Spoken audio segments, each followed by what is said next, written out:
Harka fuunee akkam jirtan kabajamtoota daawwattoota Oromiyaa 11 oduu har'aaf qindeeffannee qabannee isiniif dhiyaannee jirra. Oduu wajjin Angammachiis Magarsaati. Oduu keenya jalqabaatiin godina Wallaggaa Lixaa Aanaa Ganjii gandoota qonnaan bulaa lama keessatti ajjechaan gara jabinaa humnoota mootummaatiin uummata nagaarraan gahameen lubbuun namoota lamaa darbuu maddeen Oromiyaa 11 bakkichaa nuuf himani. Bal'ina oduu kanaa akka taanutti isiniif dhiyeessina. Duulli ajjechaa suukanneessaa fi duguggaa sanyii irratti fuuleffate loltoota mootummaatiin Oromiyaa keessatti uummata nagaarratti deemsifamaa jiru daran hammaachuun itti fufee jira. Godina Wallaggaa Lixaa Aanaa Ganjii gandoota qonnaan bulaa lama keessatti waxabajjii 2021 waraana bilisummaa Oromoo soortan jechuun loltoonni mootummaa lubbuu namoota lamaa galaafachuu maddee Oromiyaa 11 bakkichaa bilbilaan nuuf hime. Uummata nagaa yakka tokkoon alatti mana gabbaafamanii ajjeefaman kanneen tokkoffaa obbo Fedhesaa Dheerasaa jiraataa Aanaa Ganjii ganda qonnaan bulaa dambii nama abbaa maatii yeroo ta'an kan lammaffaa dargaggoo Wandimmoo Tasgaraa jiraataa ganda Busaannoo Qawwisoo barataa mana barumsaa sadarkaa lammaffaati. Jiraattonni ajjeefaman kunneen lamaan namoota nagaa yakka tokko hin qabne woboo waliin hidhata qabdu woboo soortu jechuun mana isaaniitii baafamanii kan ajjeefaman ta'uu jiraataan bakkichaa bilbilaan dubbifne nuuf hime. Hidhaaf ukkaamsanii dhabamsiisuun kutaalee Oromiyaa bakkeewwan garaagaraatti geessifamaa jiru daran jabaatee akkumatti fufetti jira. Ogeessa seeraa Baayisaa Balaay badii takka malee waxabajjii 4/2021 jimaata dheengaddaa mana jireenya maatii isaatii magaalaa Finfinnee naannoo Ayyar Xeenaa jedhamutti humnoota poolisii federaalaatiif tika mootummaatiin butamee hanga har'aa achi buuteensaa kan dhabame ta'uu maatii isaa bilbilaan dubbifne Oromiyaa 11 itti himani. Oduudhuma wal fakkaatuun godina Oromoo Walloo Aanaa Dawwaa Cafaa keessatti addee Rabiyaa Adam dabalatee hawwan Oromoo Walloo baay'inaan yakka tokko malee sabboonummaa isaanii qofaan yakkamanii buufata raayyaa ittisa biyyaa magaalaa Kamisee keessatti hidhamanii dararamaa jiraachuu maddii Oromiyaa 11 gamasii nuuf eere. Guutummaa gabaasa kanaa akka itti aanutti isiniif dhiyeessina. Hidhaa fi ukkaamsanii dhabamsiisuun kutaalee Oromiyaa hunda keessatti itti fufee jira. Hidhaan Oromoota magaalaa Finfinnee keessa jiran irratti geessifamaa jiru akkasumas jabaatee kan itti fufee ta'uun dhaga'ame. Haaluma kanaan ogeessa seeraa Baayisaa Balaay badii takka malee waxabajjii 4/2021 jimaata dheengaddaa mana jireenya maatii isaa magaalaa Finfinnee naannoo Ayyar Xeenaa jedhamuuti humnoota poolisii federaalaatiif tika mootummaatiin butamee hanga har'aa achi buuteensaa kan dhaban ta'uu maatiin isaa Oromiyaa 11 itti himani. Ogeessi seeraa Baayisaa Balaay sirna bulchiinsa aangoo TPLF keessa sababa sabboonummaa fi oromummaa isaa qofaan yakkamee garee himatamtoota maccaaftuu lamaa waliin waggoota 5 oliif manneen hidhaa Maayikalaawii Qaallittii fi Zuwaay keessatti dararamaa turuusaaf seenaan ragaadha. Baayisaan sirna mootummaa amma keessa nama ogummaa ofiin hojjetee maatii ofii jiraachisu badii tokko malee yeroo lama hidhamee kan hiikame ta'us kan ammaa kun marsaa sadaffaaf akka ta'e maatiin isaa bilbilaan dubbifne Oromiyaa 11 itti himani. Mootummaan Abiyyi Ahmed erga qabsoo dhiiga qeerrootiin aangootti as beenas magaalaa Finfinnee keessa hayyoota siyaasaa, miseensota paartii siyaasaa Oromoo, artistootaa fi sabboontota ilaalcha siyaasaa isaanii qofaan yakkamaa taasisee jumlaan hidhuu fi ukkaamsuun itti fufee jiraatus hidhuuf ajjeesuun furmaata waarinsa qabu kan hin finne ta'uu sirnoota darban irraa barachuun gahaa ture jechuudhaanis rogeeyyoonni dubbatu. Oduu hidhaa fi dararaa biraatiin godina Walloo Aanaa Dawwaa Cafaa keessatti addee Rabiyaa Adam Aliyyii dabalatee hawwan Oromoo Walloo baay'ee yakka tokko malee sabboonummaa isaanii qofaan yakkamanii buufata raayyaa ittisa biyyaa magaalaa Kamisee keessatti hidhamanii dararamaa jiraachuunis beekame. Addee Rabiyaa Adam sababa abbaan warraa ishee doorsisaa fi gidiraa humna liyyuu haayilii Amaaraa Oromoo Walloo irraan gahaa jiru haa dhaabbatu jedhee gaafateef qofa manaaf qabeenyi isaa qarshii miiliyoonaan tilmaamamu ajaja ammii muhee fi waayillan isaatiin jalaa gubatee boodarra lubbuu isaa oolfachuutiif gara bosonaatti baqate. Ammas irra deebiidhaan abbaan warraa kee fidi jechuudhaan haadha warraa isaa Addee Rabiyaa Adam dabalatee hawwan Oromoo Walloo hidhuun dararaa jiraachuun Oromiyaa 11 Walloo irraa nuuf gabaasani. Guutuu Oromiyaa keessatti hidhaa ajjechaa fi saamichi uummata nagaa irratti deemaa jiru akkuma jabaatee itti fufetti jiraachuu jiraataan nuti achirraa bilbilaan dubbifne Oromiyaa 11 itti hime. Godina Arsii Lixaa Aanaa Heeban Arsii keessatti humnoonni mootummaa maqaa waraana bilisummaa Oromoo deeggartan woboo nyaachiftan jechuun qabeenya uummataa saamuu fi uummata reebaa akka jiran maddi keenya Oromiyaa 11 itti himani. Dabalata oduu kanaa Daraartuu Shaamii akka taanutti isiniif dhiyeessiti.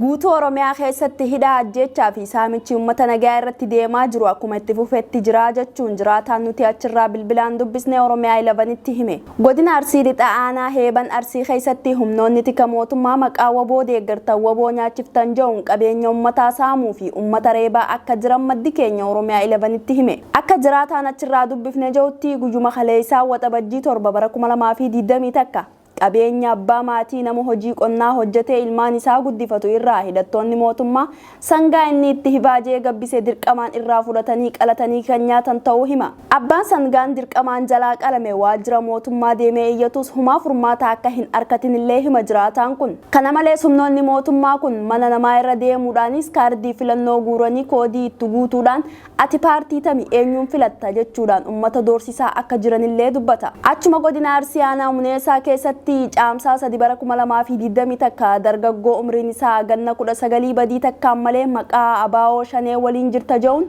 poolisiin humna addaa Oromiyaa rasaasa itti dhukaasanii ajjeesuus yaadachiisa. Namni nuti dubbisne kun itti dabaluunis jiraataan kun akkana jaa aanuma Muneesaa iddoo Heebal jaamtu keessatti sababa waboo qallabda jechuun humnoonni mootummaa manneen jireenyaa uummataa nagayaa 16 ol barbadeessullee dubbata. Akkasumas naannoodhuma sanitti ji'a tokkoon dura namoota 4 waboo deeggartan waboo nyaachiftan jechuun qabanii reebicha cimaa irratti kan raawwatan ta'us hima. Namoonni 4 humnoonni mootummaa miidhaa cimaa irraan gahan keessaa muraasni Badaanee Waariyoo, Badhaasaa Araaboo, Guutamaa Tufaa fi Fayyisoo Tufaa Araabuu Gooftiilee ta'uu kan himu jiraataan kun namoonni 4 maqaan isaanii eeraman kun ammas mana hidhaa aanaa Heeban Arsii keessatti dararamaa akka jiran dubbata. Kanaan duraas aanaa Heeban Arsii gandaa Anboo Goodaa jaamtu keessatti humnoonni mootummaa Abdallaa Amaan dabalatee namoota 3 akka tokkoon malee ajjeesuus hima. Godina Arsii lixaa aanaalee garaagaraa keessatti humnoonni tika mootummaa uummata marsuudhaan akka dararaa jiranii fi uummanni hojii idilee isaanii hojjechuu miti bahanii galuufis akka rakkachaa jiran dubbata. Barreessaan olaanaa dhaabbata mootummoota gamtoomanii Antooniyo Guuterees Tigraay iddoowwan hedduutti balaa beelaan rukutamuu fi jechuun arjoominni yoo hin dabalaminii fi dhaqqabiinsi deeggarsa namoomaa caalaatti yoo hin fooyya'in of duratti haalli hamaan naannicha mudachuuf jira jechuun ulfaatina miidhaa dhufuuf deemu akeekani. Bal'ina oduu kanaa Qumbii Gidaaboo akka taanutti isiniif dhiyeessa. Barreessaan olaanaan dhaabbata mootummoota gamtoomanii Tigraay keessatti beelli hamaan naannicha mudachuuf akka jiru eeruun deeggarsa tattamaa gaafatan. Barreessaan olaanaan dhaabbata mootummoota gamtoomanii Antooniyo Guuterees Tigraay iddoowwan hedduutti balaa beelaan rukutamuuf jechuun arjoom yoo hin dabalaminiif qaqqabinsi deeggarsa namummaa caalaatti yoo hin fooyya'in haalli hamaan naannicha mudachuuf jira jechuun yaaddoo miidhaa dhufuuf deemu akeekan. Antooniyo Guuterees Tiwiitara ganama kana maxxansaniin tarkaanfii nuti amma fudhannu tarkaanfii du'aa fi jireenya jidduuti jechuudhaan haalli Tigraay hedduu kan isaan sodaachise ta'uu eeran. Guuterees kana kan jedhan yeroo hawaasni idil addunyaa lola Tigraay keessatti adeemaa jiru dhaabuun qaqqabinsi deeggarsa namummaa danqaa malee namoota miliyoona 5.2 kan dhaabbata mootummoota gamtoomaniitti dameen deeggarsa namummaa deeggarsa nyaataa hatattamaa akka barbaadan ibsee akka qaqqabu yeroo itti gaafataa jiranittidha. Gama biraatiin uummata Tigraay irraa dhiittaan mirga namummaa rifaasisaan ga'aa jira. Akkasumas gargaarsa dhala namaa kan hatattamaa akka hin arganneef Itoophiyaa Eertiraa fi gareeleen hidhataniin dhoorkamaa jiran jechuun Diimokiraatik Seneetar Paatrik Leeh ibsa baasan. Ibsa baasan kanaan Yuunaayitid Isteetii fi kanneen biroo biraa yaaliin dippiloomaasummaa guddaan ta'us kanneen walitti bu'iinsa Tigraay keessaa harka qaban diinummaan wal ilaaluun akka hafuuf yookiin furmaata karaa nagaa argamsiisuun tarkaanfii hiika qabu hin fudhanne jedhan. Tigraay keessatti ajjechaa humnaan godaamsisuun hokora saalaa fi dhiittaan mirga namoomaa kanneen biroo akkasumas madda bishaanii hospitaalotaa fi iddoo wal'aansaa fayyaa itti kennamu adda addaa barbadeessuu sana mootummaa Yuunaayitid Isteetii balaaleffatee jira. Dhugaan hamaan har'a jiru beela dhala namaa irratti yakka hojjechuu fi duguuggaa sanyii Tigraay keessatti gaggeeffamaa jira. Kunis kan ta'uuf sababa tokkoof jecha. Innis aangawoota Finfinnee fi Asmaraa gidduutti gocha seeraan alaa gaggeeffamuudha jedhan. Haalli Tigraay keessaa kan Daarfur caalaa hamaa ta'uu mala gabaasni jedhu jira jedhu seneetarichi. Kanaaf jecha miidhaan qaqqabu akka dhaabbatu nyaataa fi gargaarsa dhala namaa akka hin seenneef ittisuun akka dhaabbatu walitti bu'iinsi jiru karaa nagaan dubbatanii furuuf akkasumas siviilota yookiin namoota nagaa kanneen miidhaa irra ga'eef murtiin haqaa akka argatan gochuuf sagalee gaafatutti kan kos dabalamuu isaa beeksisa jedhan seneetari Paatrik Leeh. Kanaaf jecha miidhaan qaqqabu akka dhaabbatu nyaataa fi gargaarsa dhala namaa akka hin seenne ittisuun akka dhaabbatu walitti bu'iinsi jiru karaa nagaan dubbatanii furuun akkasumas siviilota yookiin namoota nagaa kanneen miidhaan irra ga'eef murtiin haqaa akka argatan gochuuf sagalee gaafatutti kan kos dabalamuu isaa beeksisa jedhan seneetari Paatrik Leeh. Gabaasaan addaa mootummoota gamtoomanii loltoonni Somaaliyaa gama Tigraay akka ergaman odeeffannoo qaqqabeeraa jedhe. Loltoonni Eertiraa keessatti yeroo dheeraaf leenjaa turan kun dhuma bara 2020 keessa waliigaltee pirezidaantii Eertiraa Isaayyaas Afwerqii fi Mohammad Farmaajoo gidduutti taasifameen gara kaampii leenjii waraana Eertiraa leenjiidhaaf ergamanii turani. Dabalatoo oduu kanaa Mahadii Abdulbasiit akka taanutti isiniif dhiyeessa. Gabaasan mootummoota gamtoomanii loltoonni Somaaliyaa gama Tigraay akka ergamaa jiran odeeffannoon qaqqabeera jedhe. Loltoonni Eertiraa keessatti yeroo dheeraadhaaf leenji'aa turan kun dhuma bara 2020 keessa waliigaltee pirezidaantii Eertiraa Isaayyaas Afwerqii fi Muhammad Farmaajoo gidduutti taasifameen gara kaampii Eertiraatti leenjiidhaaf ergamanii turan. Gabaasan addaa mootummoota gamtoomanii kun akka barreessetti loltoonni Somaaliyaa kun naannawa magaalaa Aksuumitti kan argaman yoo ta'u, loltoota Eertiraa tumsuudhaan sarbamiinsa mirgoota garaagaraa qaqqabsiisaa akka jiran gabaafame. Mootummaan Somaaliyaa hirmaannaa loltoota isaa kana kan waakkate yoo ta'u, miseensonni paarlaamaa biyyattii loltoonni kun eessa akka geeffaman pirezidaantiin biyyattii beeksisuu qabu jechuudhaan gaafatanii turan. Loltoonni Somaaliyaa 370 ol tilmaamaman waraana Tigraay keessatti ajjeefamuu itti aanan dhaabbata basaasaa fi tika Somaaliyaa kan duraanii Abdissalaam Yusuf Guleed ibsanii turan. Ibsa kana hordofuun maatileen loltoota kana yeroo garaagaraa keessatti hiriira bahuudhaan mootummaan ilmaan keenya eessa akka geeffame beekuu qabna jechuudhaan mormii isaanii dhageessaa turan. Abdishakuur Keeree abbaan ilmi isaa Eertiraatti ergame akka jedhutti yeroo dheeraadhaaf ilma isaa wajjin bilbilaan haasaa akka ture dubbachuun yeroo ammaa garuu ilma isaa qunnamuu akka hin dandeenye TRT Worlditti ibsee jira. Oduu gama birootiin rakkoo lola Tigraayitti dhalateef furmaata fiduudhaaf Ameerikaa fi dhaabbileen idil addunyaa baay'een dhiibbaa fi tarkaanfilee garaagaraa gartuuwwan lola kanarratti qooda fudhatan irratti taasisuu itti fufanii jiran. Kanuma wal qabatee ministeerri haajaa alaa Eertiraa obbo Osmaan Saalaa tarkaanfiin Ameerikaan fudhachuutti jirtu lola Tigraay keessatti deemamaa jiru kan babal'isuu fi nageenya naannichaa daran kan hammeessu jechuun giddu lixiinsa Ameerikaa akka balaaleffatan gorsaa mana maree nageenya mootummoota gamtoomaniitiif xalaa barreessan keessatti ibsanii jiran. Koloneelli Maalii Asimii Goytaa baatilee 9 keessatti erga yeroo lamaaf fonqolcha mootummaa raawwateen booddee pirezidaantii mootummaa ce'umsaa biyyattii ta'uun kakuu raawwachuunsaa gabaafame.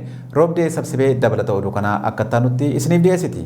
The Malian colonel who has overthrown 2 presidents in the Koloneelli Maalii Asimii Goytaa baatii 9 keessatti yeroo lama fonqolcha mootummaa erga raawwateen booda pirezidaantii mootummaa ce'umsaa biyyattii ta'uun kakuu raawwachuun isaa gabaasame. Kakuun koloneel Asimii Goytaa kun kan raawwatame yeroo biyyattiin gamtaa Afrikaa irraa uguramtee fi akkasumas Faransaay irraa battala dhiibbaa jala jirtu ta'uu isaa Los Angeles Times gabaase. Fonqolcha mootummaa hordofuun gamtaan Afrikaa fi ECOWAS Maalii miseensummaa irraa kan ittisan yoo ta'u, Faransaay ammoo sochii waraana humna biyyattii waliin taasiftu yeroof uguruun isii gabaasame. Koloneelli kun fonqolcha yemmuu gaggeessu ji'oota 9 keessatti yeroo lammataadha. Biyyattiin bara 2020 keessatti hoogganaa haaraa fonqolcha mootummaan kan argatte yoo ta'u, koloneelichi 7 dura fonqolcha mootummaan pirezidaantii yeroo ce'umsaa fi ministeera muummee aangoorraa kaasuun ni yaadatama. Koloneel Asimii Goytaa pirezidaantii yeroo biyyattii ta'ee erga muudame booda filannoo bilisa ta'e baatii 9 booda akka gaggeeffamu waadaa galeera jechuun Ajaans France Press gabaaseera.